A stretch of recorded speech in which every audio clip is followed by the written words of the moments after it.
Yo, what's good, everybody, bro? I think Nike is planning on bringing back resale pretty soon, bro. So, as of recently, Frank Cook is returning to Nike, and if you aren't familiar with him, we're gonna get into the details, but he was a pretty big figure in like the mid 2010s, especially like around like 2018. He was a part of the NRG team, which is like the main like creative directing aspect of Nike. So when it came to those like certain releases, he had a big part to do with it. And yeah, bro, with this, in addition to the CEO stepping down, I think Nike is definitely coming, like, going in the right direction, bro. And this could, especially with 2025, having all the releases coming back, and him, because one of the main things that he said was that he's trying to bring back like that feeling of want to copying a new sneaker bag. Like he's gonna rejuvenate the community, the sneaker community. So if everything goes right, bro, hey, look, I'm happy for it, because I mean I sell shoes. So but even money aside, reselling aside, right? I feel like that is a part of the game, bro, and it's making it boring now.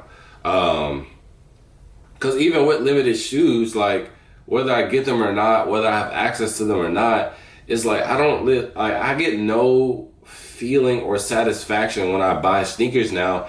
And you might be wondering, well, why do you keep on buying them? It's because, like, bro, like sneakers is a part of my life, bro. I've been doing it for like almost 10 years now, bro. That's like almost half of my age.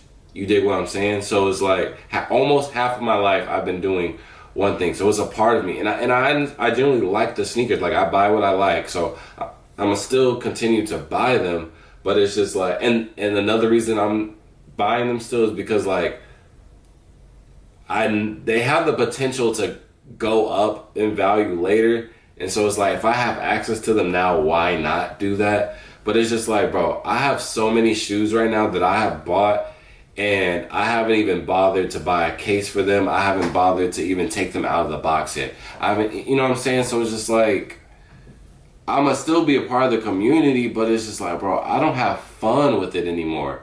Back in the 2010s, I was having fun with it, and yes, it came along with reselling, but it was an added chase to it, bro. It was an added like incentive to buying the shoe. The people that I met, the fights that I've seen in lines, the arguments that I have to go through, the hoops that I have to talk through with managers, bro. That, like, it was a part of the game and it was fun, bro. And now it's just like you don't have that. And so hopefully he said he's gonna bring some of the atmosphere back, whether people like it and not the reselling aspect, but just the fun and sneakers. And but I think they go hand in hand. So we gonna see, bro. So let's see what they gotta say. So just over a week after Nike announced the return of Elliott Hill, who replaced John, another legendary figure in the footwear industry, is headed back to the swoosh. Frank Cook. For those unfamiliar with Cook, he was instrumental in creating some of the most memorable and coveted collaborations of the 2010s with Jordan Brand under the NRG team. Some projects he had his hands on include the Air Jordan 1, not for resale. Those are cool. I feel like at the time, those are cool. I feel like they didn't age well. And it was like, but it was also it was a shoe where it's like, yeah, it's cool to have, but it's like I was not sweating over it when I didn't get it. And I didn't want to pay resale for it either. And these also came out when Air Jordan 1s were like type decent, still hot. The Nigel Sylvester Air Jordan 1, I'm not mad at that shoe. I don't hate it. I actually do like it, but I don't see myself buying it like if it wasn't for retail. But I do know a lot of people like it, and I do think it's a good shoe. Virgil Abloh's the 10, Travis Scott Air Jordan 4. So yeah, so the whole Off-White collection. Travis Scott Air Jordan 4, which I think is his best Travis Scott.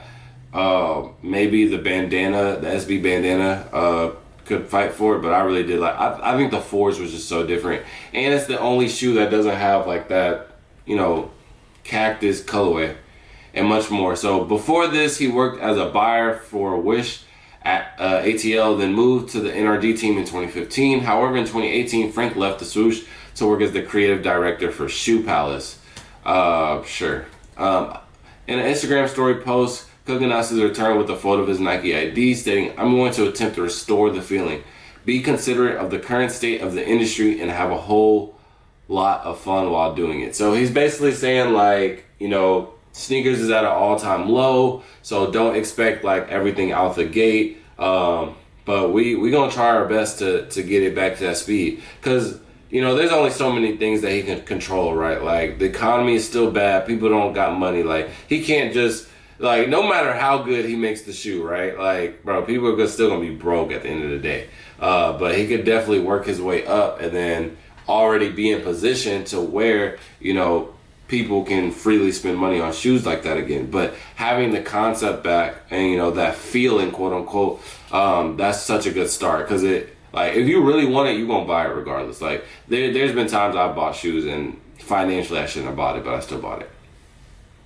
Today, many in the sneaker community feel that Nike and the sneaker industry in general lacks innovation and storytelling. I say this in all of my videos and people just hate on me, but boom, here we have it. That was sassy. That was low-key sassy. That's crazy. That's crazy. And I'm not going to edit it out because I don't feel like it. That's crazy, man. Releases have been sitting across the board, that's facts. And collaborations don't hit the same for diehard sneakerheads. For example, a Mamineer, it just doesn't. Like I said, like, I bought the 3s, I bought the 4s. Why? Because I had the original 3s, I had the original 4s. I traded a pair of Kobe Grinches for the 3s, and I hit the 4s on retail on the website, and I was just like very happy. And I wanted to keep the collection going. The 3s, they were all right, but I really like the 4s. They still haven't shipped out yet. And I could have just bought them on sneakers, but bro, like when it comes to the point where people are saying, should I just wait on sneakers to buy these instead of the Mamineer website because I'll get it faster and it'll be cheaper? Like if that's like an actual option, bro, like you can tell it's just in a bad place, bro. So yeah, collabs just haven't been like, so I was just saying, like there's nothing to really look for when sneakers drop, bro. And like I said, when reselling was a pivotal thing, it was a lot to look for, whether you want it, like if you were to sell it or not.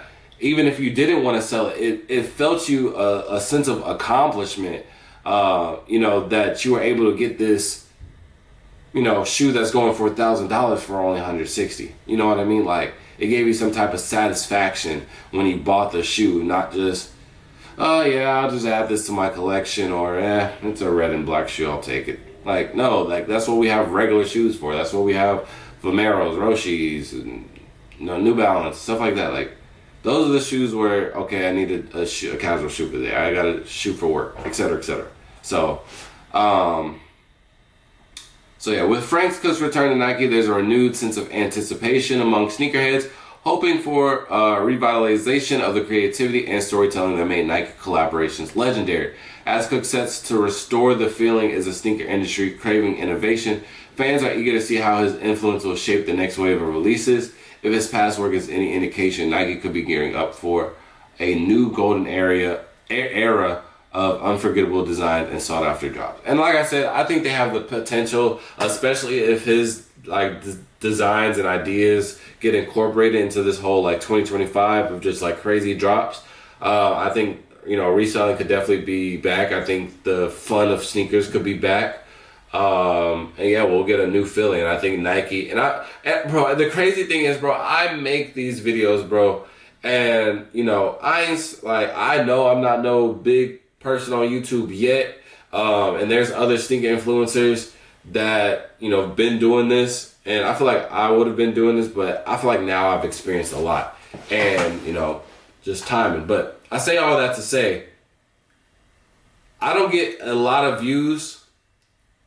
But when I be posting my shorts and people just comment, I get so many negative comments, but I really don't care. But they be negative and wrong. You can't be negative and wrong. And here we are, like, they're literally, I'm not saying like they're taking this from me. I'm just saying like these were my opinions on what should we do to bring this back, or what should we do to make this better, etc., etc. And I've said all of these. So it's just crazy how we're getting somebody to do exactly that, and everybody's excited, but people were just saying that I was wrong. But that's just hater stuff. That's just hater stuff. But it just shows to show I actually know my stuff, bro. I'm low-key a vet in this game.